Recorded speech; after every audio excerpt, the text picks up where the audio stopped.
नमस्कार, आप देख रहे हैं हल्ला बोल टीवी। मैं हूं अंकित कुशवाहा आपके साथ। अभी हम मौजूद हैं पटना में और हमारे साथ आज बातचीत करने के लिए वरिष्ठ कांग्रेस नेता व पूर्व मंत्री बिहार सरकार रामजतन सिन्हा जी हैं। सबसे पहले रामजतन सिन्हा जी, हल्ला बोल टीवी पे आपका स्वागत है। धन्यवाद। कैसे हैं? ठीक है। ठीक है। अभी कांग्रेस में बहुत उथल पुथल मच रही है। कांग्रेस में अभी सीटों का बंटवारा हुआ है और ये लोगों का आरोप है कि सीटों में को बांटने में जो है बेचने का काम हुआ है। पक्षपात का आरोप लग रहा है उनपे। तो आप इतने बड़े कांग्रेसी नेता रहे हैं, तो इससे क्या आपको पीड़ा नहीं होती है? पीड़ा कैसे नहीं होगी? कोई भी सच्चा कांग्रेसी होगा अपने मदर इंस्टीट्यूशन का स्थिति देखते हुए उसको दुख तो होगा, लेकिन हम लोग बंधे हुए हैं पार्टी से और नेतृत्व के प्रति तो आस्था में कभी कोई कमी हुई नहीं, न होगी। लेकिन जो परिस्थिति थी, राहुल गांधी के जो वोट चोर गद्दी छोड़ वाला जो यात्रा 15-17 दिन का हुआ जी। उससे कांग्रेस के पक्ष में एक बहुत बड़ा माहौल बना था और कांग्रेस जो हमेशा पीछे पीछे चलती थी, राहुल गांधी के आने के बाद राजद पीछे पीछे चल रही थी राहुल गांधी के पीछे पीछे। उससे जो हम लोग को गेन होना चाहिए था वह गेन होने में कुछ लोगों ने व्यवधान डाला, जिसको राहुल गांधी हमेशा स्लीपर सेल कहते हैं। उन स्लीपर सेलों से पहले ही निपटना चाहिए था। अब तो कोई बात छिपी हुई नहीं रही। जो प्रदेश कांग्रेस के अध्यक्ष और आफाक आलम जो एमएलए हैं कस्बा से, उन दोनों का ऑडियो वायरल हुआ। उसका कंफर्मेशन हुआ कि आप ही बात कर रहे थे, तो कहा कि हाँ बिल्कुल हम ही बात कर रहे थे। अध्यक्ष ने ये भी कहा कि साहब हम तो दस्तखत कर दिया है, लेकिन कुछ लोग जो हैं हाथी घोड़ा वाले वो लोग रोके हुए हैं। आप कहते तभी क्या है हाथी घोड़ा भाई? ये भी कहा कि वो जो मोटा वाला आदमी है वही सब कर रहा है। तो ये मोटा वाला आदमी कौन है? तो क्या वो पप्पू यादव की ओर इशारा कर रहे थे क्या? न तो नाम ही लिया ना कि भाई वो हमारे पार्टी में क्या है, निर्दलीय सांसद है। हाँ, वो तो पार्टी के ना मेंबर है ना कुछ है। अब वो हमेशा कहते हैं कि हमने इसको दे दिया टिकट, उसको दे दिया, हमने उसको दे दिया। भाई किस हैसियत से दे दिया? कोई आदमी जो कांग्रेस का नहीं है एकदम दावा के साथ बोलता हो, इससे कांग्रेस के लोग बहुत आहत हैं, पहले ही आहत थे। तो जो लोग बाहर से आए पार्टी के लिए अच्छा काम करते, उनका स्वागत था। लेकिन वो लोग शुरू से ही उन लोगों ने, जो सीनियर कांग्रेस जन थे, जो सच्चे कांग्रेसी थे, उनको सारे चुनाव के मुद्दे से अलग रखा जी। तो अलग रखा और पार्टी का जिस तरह से टिकट का बंटवारा यदि थोड़ा अच्छे ढंग से होता तो इस बार रिजल्ट दूसरा होता। कांग्रेस पार्टी के पक्ष में इतना माहौल था कि 60 सीट में 40-50 सीट कांग्रेस जीतती और राजद भी का भी अच्छा परफॉर्मेंस होता। लेकिन उसमें कमी तो हुई है, ये दुखद है। लेकिन हम लोग सब लगे हैं उसको डैमेज कंट्रोल एक्सरसाइज में लगे हैं कि जो हुआ है उसको कैसे ठीक किया जाए। तो अब तो सीटों का बंटवारा हो गया। यहाँ पे महागठबंधन में देखा जा रहा है कई सीटों पे ऐसी जगह है जहाँ पे राजद के भी लोग लड़ रहे हैं, एक ही सीट से कांग्रेस के भी लोग लड़ रहे हैं। तो इससे तो महागठबंधन को घाटा होगा। ऐसे कम ही सीट हैं, 7 से 8 सीट तो है। 7 से 8 सीट है, तो सीट तो टोटल 243 है ना जी। उसमें 7-8 की संख्या बहुत कम है। तो उसको किस तरह से आज अशोक गहलोत साहब आए हैं, सीनियर कांग्रेस लीडर हैं, इन्हीं सब मामलों को सुलझाने के लिए। सिन्हा जी, ऐसे में तो आप लोग देखेंगे ना, फिर तो दूसरे सीटों पर भी तो नुकसान होगा महागठबंधन को। अब दूसरे सीट पर नुकसान होगा कि नहीं होगा अभी इतना पहले नहीं कह सकते। हम तो खुद टेकारी लड़ना चाहते थे। तो टेकारी से आपका सीट लगभग कंफर्म हो गया था। काफी दिनों तक ये चर्चा थी कि हाँ इस बार रामजतन सिन्हा जी को टेकारी लड़ना है। फिर अचानक से क्या ऐसा होता है कि आरजेडी को टिकट दे दिया गया? ये क्या साजिश है क्या आपके प्रति? आरजेडी ने तो मांगा नहीं उस सीट को, आरजेडी लेने को भी तैयार नहीं था। जिसको टिकट मिला है जी। वो कोई पैसे वाला आदमी भी नहीं है कि राजद को पैसा दे करके टिकट लिया हो तो एक साधारण जिला परिषद का सदस्य हैं, जी और जीवन यापन के लिए एफसीआई में कुछ छीका फटा छोटा मोटा करते हैं। लेकिन कुछ लोग जो यहाँ बैठे हुए हैं, बैठ करके कांग्रेस का जो कब्र खोदना चाहते हैं, तो उसी प्रयास का एक अंग ये भी है कि हमको नहीं दिया गया टिकट, तो नहीं दिया गया, लेकिन हम लोग चाहेंगे कि ये लोग साजिश में सफल नहीं हो और राहुल गांधी के हाथ को कमजोर नहीं कर पाए, इसका हम लोग का पूरा प्रयास है। तो जैसे अभी आप एक जिक्र किए थे एक ऑडियो का, जिसमें कांग्रेस प्रेसिडेंट बिहार के जो है राजेश राम और कसबा विधायक अशफाक आलम का, तो इसमें अध्यक्ष जी को कहते नजर आ रहा है उसमें कि वो जो भी बातें बोल रहे हैं उससे बहुत परेशान है, बहुत पीड़ा में है। इसके साथ वो भी इस बात का भी जिक्र कर रहे हैं कि ऐसे तो पार्टी नहीं चलेगी। तो इससे क्या सोचते हैं आप इस बारे में? नहीं तो अध्यक्ष हैं, हाँ। और हमको लगता है कि शुरू में तो ही साथ दिए उनको, लेकिन बाद में जब स्थिति बहुत दूर तक पहुंच गई तो वो काफी व्यथित लग रहे थे। व्यथित होना भी चाहिए अध्यक्ष होने के नाते, लेकिन उनको चाहिए था कि तमाम जो हम लोग सीनियर लोग थे, हम थे, तारिक अनवर थे, वहां पर जो CWC के मेंबर हैं, CEC के मेंबर हैं, मोहम्मद जावेद, विजय शंकर दुबे से टिकट ही नहीं दिया। तो सारे लोगों को बैठा के उनको बात करना चाहिए था, वो भी इस काम को नहीं किए। पहले तो उन बाहरी लोगों को सहारा लेकर के अलग कर दिए।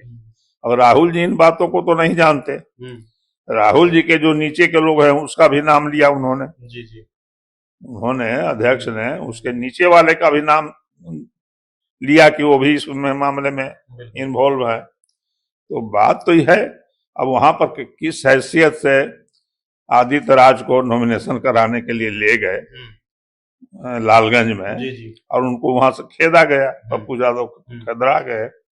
बाद में वो विड्रॉ भी कर लिया है, सुनते हैं कि विड्रॉ कर लिया है। अब वहां परवीन कुशवाहा हैं, और दोनों हैं, एक ही तरह के हैं, दोनों संपन्न हैं। परवीन कुशवाहा जी भी रिसोर्सफुल हैं, और जो राजद का उम्मीदवार है दोनों रिसोर्सफुल है। देखना है कौन भारी पड़ता है। तो बिहार प्रदेश कांग्रेस के प्रवक्ता हैं आनंद माधव, उन्होंने कहा है कि जिस प्रकार से बिहार के जो प्रभारी बन के आए थे कृष्णा लवरू, उन्होंने सीट का बंटवारा में ये सब बेचने उचने का आरोप उन पे लगाया है। ऐसे में तो कांग्रेस का बंटाधार हो जाएगा बिहार में आने वाले समय में। पहले से ही ऐसी स्थिति थी, पिछले विधानसभा में हम लोग देखे हैं कि बहुत पुअर स्ट्राइक रेट था। इस बार उससे और भी स्थिति अगर बुरा हो जाएगी, आनंद माधव का कहना है। आनंद माधव जी ने तो काफी कुछ कहा है, और दुखी होकर के ही कहा है। ऐसा नहीं कि वो पार्टी के कोई खिलाफ है, दुखी होकर के उस व्यक्ति ने बहुत बातें कही हैं। और जहां तक खराब होने का सवाल है, तो उसको तो हम लोग कोशिश करेंगे कि डैमेज कंट्रोल हो। अब इसमें कितना हम लोग सफल हो पाते हैं ये तो नहीं कर सकते। जब एक टिकट ही अपना नहीं लिए तो हम पार्टी का कितना भला कर देंगे। लेकिन हम लोग पार्टी के साथ रहेंगे। राहुल गांधी को हाथ को जो प्रधानमंत्री वाला इमेज था, प्रधानमंत्री का फेस हम लोग के थे भविष्य के, उसको जिन लोगों ने भी उसमें डेंट करना का प्रयास किया है, उनको निश्चित रूप से स्लीपर सेल को बाहर का रास्ता दिखाना चाहिए। ये मैसेज यदि हम लोग आज भी दे सकते हैं तो डैमेज कंट्रोल हो सकता है। पिछले दिनों देखा गया था कि एयरपोर्ट पे ही कांग्रेसी आपस में ही भिड़ गए। अंतःकलह वहां से नजर आया कि कांग्रेस में सब कुछ ठीक नहीं है। तो ऐसे में क्या लगता है कि आने वाले समय में चुनाव में भी ऐसे हर जगह पे स्थिति ऐसी बन सकती है? जो कांग्रेसी है सच्चे, जो जहां पर हैं, जैसे भी देर से ही सही, लेकिन जब हल्ला उल्ला हुआ, प्रोटेस्ट हुआ, तो अररिया से आबिदुर रहमान को मिला है। तो वो सीट, वैसे सीट तो जीतेंगे हम लोग, आबिदुर रहमान निश्चित रूप से जीतेंगे। अब किशनगंज में है तो जो आदमी हारा था उसी को टिकट दे दिया, उसको हराने वाले को नहीं दिया। तो ये सब चीजें तो बहुत ही गजीब सा लगता है, प्रश्न चिन्ह उठाते ही हैं। अब अशोक गहलोत साहब आए हैं, उस तमाम चीजों को देखेंगे, उनको अप्राइज हम लोग भी करेंगे। और हम समझते हैं कि बातें हैं, इसका मतलब हाई कमांड तक पहुंची हैं, तभी उनको भेजा गया है। पप्पू यादव ने एक बयान दिया, उसमें लालू यादव पे आरोप लगाते हुए कहा कि लालू यादव जी इसको 1990 मत समझिए, महागठबंधन धर्म निभाइए और जो सीटें कांग्रेस कुछ कुछ वोटों से हारी थी वहां पे वो छीनने का काम मत कीजिए, वहां पे अपना कैंडिडेट मत उतारिए। तो इसमें इसको कैसे लेते हैं इस बयान ये को? तो बहुत अस्वाभाविक है, वो सही बात भी हो लेकिन किस मुंह से आ रहा है उसका भी तो महत्व है जी। कि आप क्या हैं भाई, एक्स्ट्रा कॉन्स्टिट्यूशनल अथॉरिटी। तो ये सब हम समझते हैं कि हाई कमान को पता नहीं होगा, और यदि पता हो तब उनको रिस्ट्रेन नहीं किया जा सके, इतना कमजोर तो हमारा हाई कमान नहीं है। पप्पू यादव जी एक निर्दलीय सांसद हैं पूर्णिया के, और कांग्रेस में इतने बड़े बड़े फैसले लेने का मतलब जो उनको दायित्व दिया गया है, ये तो आलाकमान के द्वारा ही दिया गया होगा, अपने मन से तो कोई फैसला ले नहीं रहे होंगे।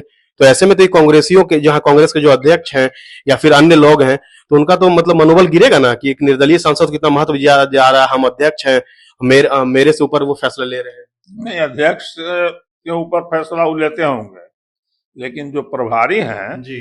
तो प्रभारी से उनका जरूर तालमेल है।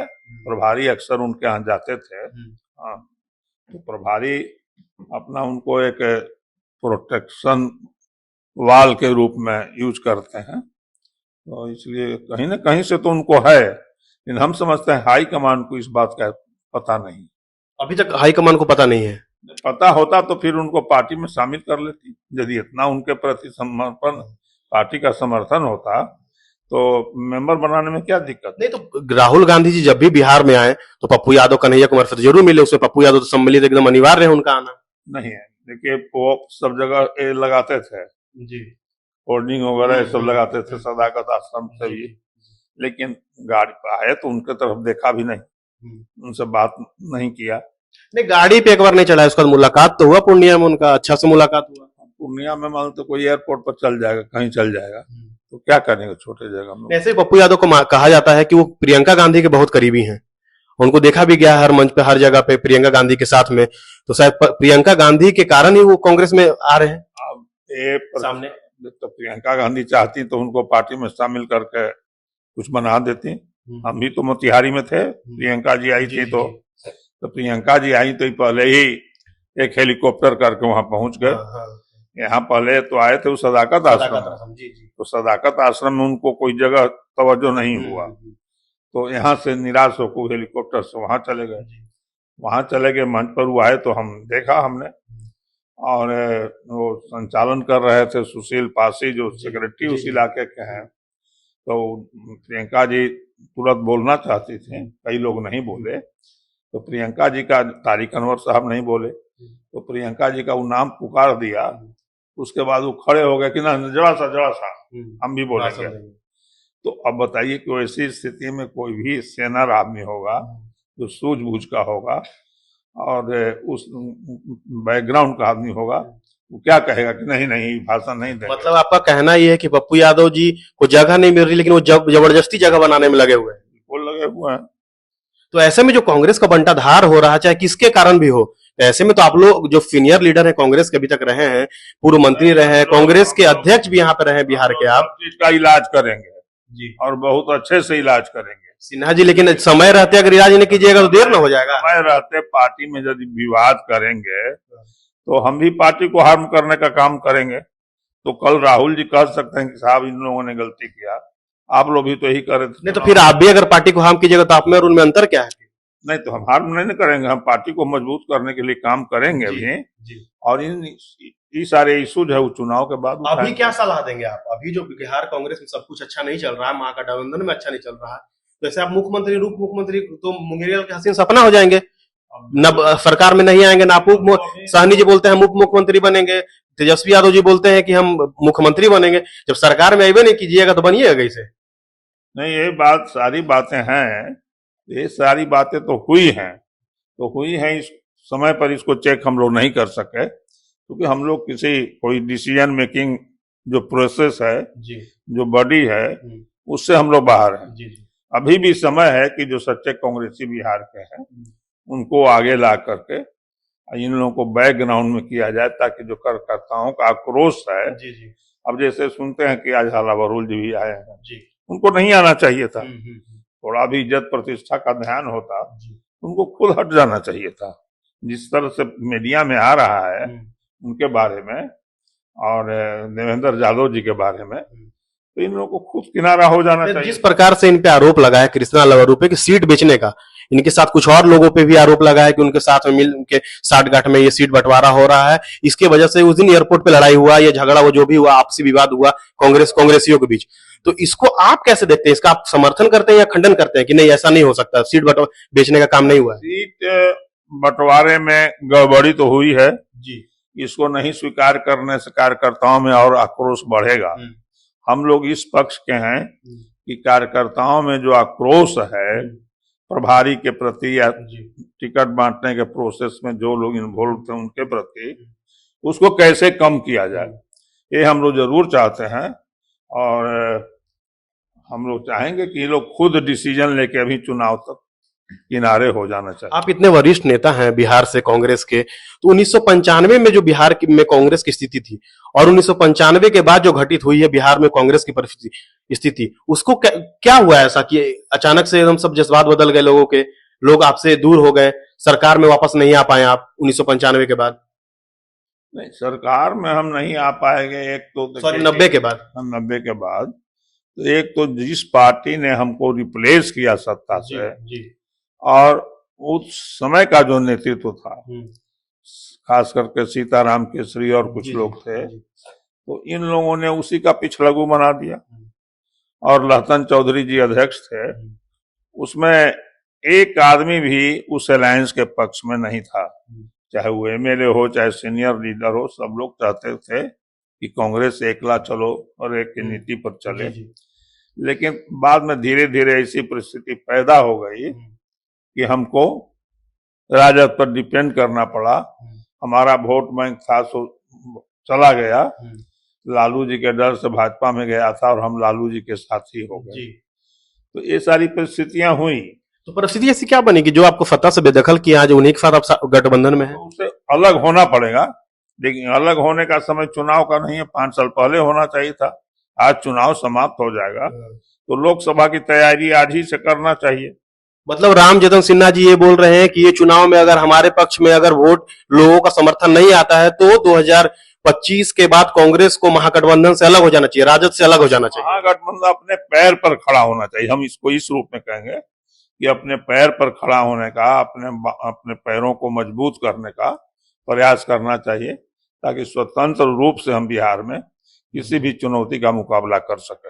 अंतिम सवाल रामजतन सिन्हा जी आपसे यह है कि अभी 6 तारीख और 11 तारीख को बिहार में इलेक्शन है, 14 तारीख को रिजल्ट आएगा। इसके लिए आप बिहार में जो भी कांग्रेसी मानसिकता वाले लोग हैं जो कांग्रेस को वोट करते आए हैं या नए कांग्रेस जो व्यक्ति हैं वो कांग्रेस को क्यों वोट करें, इसके लिए आप क्या बताना चाहेंगे, बोलना चाहेंगे? नहीं, हम तो ये कहेंगे कि जो सच्चे जो नए कांग्रेसी हैं वो तो आए हैं, वो साइबेरियन बर्ड हैं, जो देखेंगे कि बिहार में विभिन्न जगह जो तालाब होते हैं वहां पर चले आते हैं ठंडे का मौसम में। हाँ, और ठंडा कमता है तो फिर वापस चले जाते हैं। तो ऐसे लोगों के बारे में तो नहीं कह सकते, लेकिन जो कांग्रेसी हैं वो सच्चे कांग्रेसियों से हम अपील करेंगे कि अपना गुस्सा को थोड़ा किनारे करके, थूक करके और समझौता करें और कांग्रेस को जिताने में लग जाएं।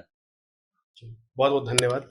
तो अभी आपने सुना पूर्व बिहार कांग्रेस के अध्यक्ष, पूर्व बिहार के मंत्री रामजतन सिन्हा को। इन्होंने कहा कि कांग्रेस को अब बिहार में इस इलेक्शन के बाद अपने पैरों पे खड़े होने की आवश्यकता है, तभी 2029 में जो लोकसभा चुनाव है उसमें राहुल गांधी जी को प्रधानमंत्री बनाया जा सकता है। ऐसे में अगर महागठबंधन से अगर आप अपना वजूद अलग नहीं बना पाते तो आप एक पिछलग्गू पार्टी की तरह रह जाएंगे। आप क्या सोचते हैं अपनी राय कमेंट बॉक्स में जरूर दें। आगे की खबरों के लिए बने रहे हल्ला बोल टीवी के साथ। शुक्रिया।